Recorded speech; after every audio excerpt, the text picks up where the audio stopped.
అధిష్టానం వ్యూహం మార్చింది. కేబినెట్ విస్తరణ విషయంలో పరిణామాలు మారడంతో పార్టీ హైకమాండ్ కూడా తన నిర్ణయాన్ని మార్చుకుంది. కేబినెట్ విస్తరణ తర్వాతే అన్ని కమిటీలు వేయాలని భావించిన ఆ నిర్ణయాన్ని ఎందుకు పక్కన పెట్టాల్సి వచ్చింది? తాజా వ్యూహంలో పార్టీ ఏం చేయాలని భావిస్తోంది? మంత్రివర్గ విస్తరణకు తాత్కాలిక బ్రేక్ వేయడానికి గల కారణాలేంటి? కేబినెట్ విస్తరణ వాయిదా పడడంతో అటు ఆశావహుల పరిస్థితి ఏంటి? Watch the story.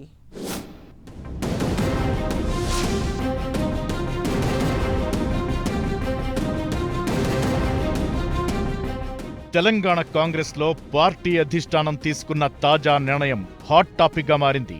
కేబినెట్ విస్తరణ అంశాన్ని పార్టీ హైకమాండ్ పక్కన పెట్టి పార్టీ కార్యవర్గంపై ఫోకస్ పెట్టింది. కేబినెట్ విస్తరణ విషయంలో సమీకరణాలు ఓ పట్టాన కుదరడం లేదు. సామాజిక సమీకరణాల్లో నేతల మధ్య ఏకాభిప్రాయం అస్సలు కుదరడం లేదు. ముఖ్యంగా రెడ్డి సామాజిక వర్గం నుంచి కోమటిరెడ్డి రాజగోపాల్ రెడ్డి, సుదర్శన్ రెడ్డి, దొంతి మాధవరెడ్డి, మల్రెడ్డి రంగారెడ్డి, టి రామ్మోహన్ రెడ్డి వంటి నేతలు బలంగా పోటీ పడుతున్నారు. వీరితో పాటు మంచిర్యాల జిల్లా నుంచి ప్రేమ్ సాగర్ రావు, గడ్డం వివేక్లు సైతం పోటీ పడుతున్నారు. కేబినెట్ విస్తరణలో ఆశావహులు ఎక్కువగా పోటీ పడుతుండటంతో పదవులు దక్కని నేతలు పార్టీకి నష్టం చేసే అవకాశముందని పార్టీ అధిష్టానం భావిస్తోందట. ఇలాంటి పరిస్థితుల నేపథ్యంలో మంత్రివర్గ విస్తరణ అంశాన్ని కాసేపు పక్కన పెట్టిందని ఢిల్లీ కాంగ్రెస్ వర్గాల్లో టాక్ వినిపిస్తోంది. కేబినెట్ విస్తరణకు తాత్కాలిక బ్రేక్ పడడంతో ఆశావహులు ఉసూరుమంటూ తీవ్ర ఆవేదనలో మునిగిపోయారన్న టాక్ గాంధీభవన్ వర్గాల్లో వినిపిస్తోంది.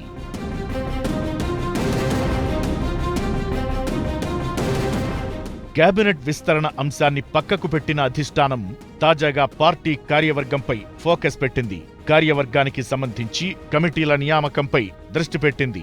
తెలంగాణ కాంగ్రెస్ కార్యవర్గం కూడా చాలా కాలం నుంచి పెండింగ్ పడుతుండటంతో భర్తీ చేసేందుకు గ్రీన్ సిగ్నల్ ఇచ్చిందట.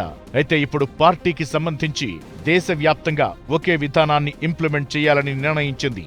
వాటిని బూత్, మండల స్థాయి, జిల్లా స్థాయిల్లో బలోపేతం చేయాలని ఇటీవల జరిగిన ఏఐసిసి సమావేశాల్లో పార్టీ తీర్మానం చేసింది. అందుకోసం తెలంగాణలో బూత్ స్థాయి, మండల స్థాయి కమిటీల నియామకం కోసం టీ కాంగ్రెస్ రాష్ట్ర పరిశీలకులను వేసింది.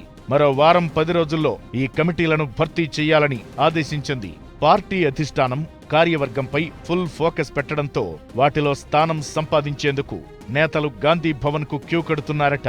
కార్యవర్గంలో మాకొక పోస్ట్ కావాలంటూ మంత్రులు, సీనియర్ల చుట్టూ చక్కర్లు కొడుతున్నారట.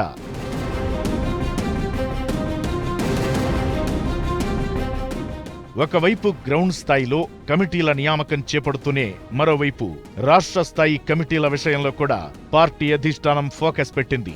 తొలుత వైస్ ప్రెసిడెంట్లను నియమించాలని నిర్ణయం తీసుకుంది. ఈ మేరకు పిసిసి చీఫ్ మహేష్ కుమార్ గౌడ్ కు సమాచారం అందించింది. మొత్తం 22 మంది వైస్ ప్రెసిడెంట్ల నియామకానికి పార్టీ అధిష్టానం ఆమోదం తెలిపింది. ఈ 22 మందిని కూడా కొత్త జిల్లాలకు కేటాయించాలని సూచించింది.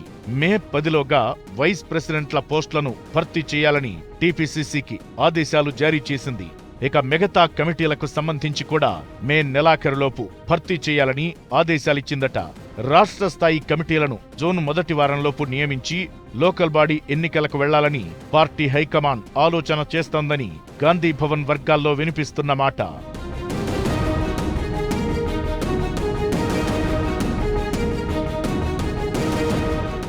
మొత్తానికి కేబినెట్ విస్తరణకు సమీకరణాలు సెట్ కాకపోవడంతో దానిని పక్కనబెట్టి పార్టీ కార్యవర్గంపై దృష్టి పెట్టింది అధిష్టానం.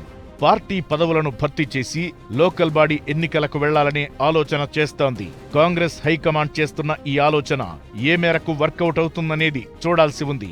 అయితే ఆశావహులు మాత్రం మంత్రివర్గ విస్తరణకు బ్రేక్ పడడంతో ఒక్కసారిగా నిరుత్సాహంలో కూరుకుపోయారట.